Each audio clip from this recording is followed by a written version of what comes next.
YCP ప్రభుత్వంలో smart meters ఏర్పాటు వలన ప్రజలకు నష్టం వస్తుందని చెప్పిన చంద్రబాబు ఇప్పుడు సీఎంగా ఉంటూ స్మార్ట్ మీటర్లను ఎందుకు ఏర్పాటు చేస్తున్నారో చెప్పాలని సిపిఐ రాష్ట్ర కార్యవర్గ సభ్యులు తాటిపాక మధు డిమాండ్ చేశారు. ఈ సందర్భంగా ఏర్పాటు చేసిన మీడియా సమావేశంలో సిపిఐ రాష్ట్ర కార్యవర్గ సభ్యులు తాటిపాక మధు మాట్లాడుతూ స్మార్ట్ మీటర్స్ కు వ్యతిరేకంగా మంగళవారం చేపట్టిన ఆందోళన కార్యక్రమంలో పెద్ద సంఖ్యలో ప్రజలు పాల్గొని ప్రభుత్వానికి ప్రజల సత్తా చాటాలని పిలుపునిచ్చారు.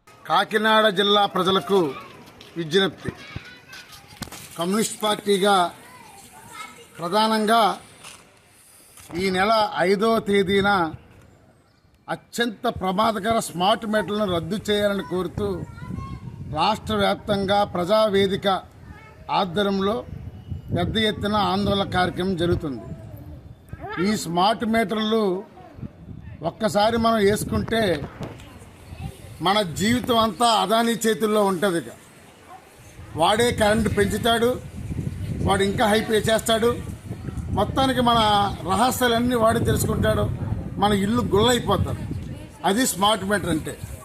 మరోపక్క ఎలక్ట్రికల్ అధికారులు స్మార్ట్ మీటర్ వాళ్ళు తప్పేం లేదు అంటున్నారు.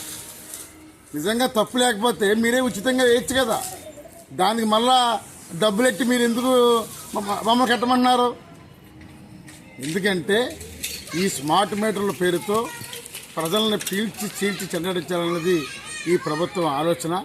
గతంలో ఈ జగన్ ప్రభుత్వం ఉన్నప్పుడు ఈ స్మార్ట్ మీటర్ల కోసం చర్చ జరిగితే ఆనాడు గవర్నమెంట్ ప్రతిపక్షంగా ఉన్న చంద్రబాబు నాయుడు, లోకేష్ బాబు వీళ్ళందరూ కూడా స్మార్ట్ మీటర్లు వ్యతిరేకంగా మాట్లాడారు.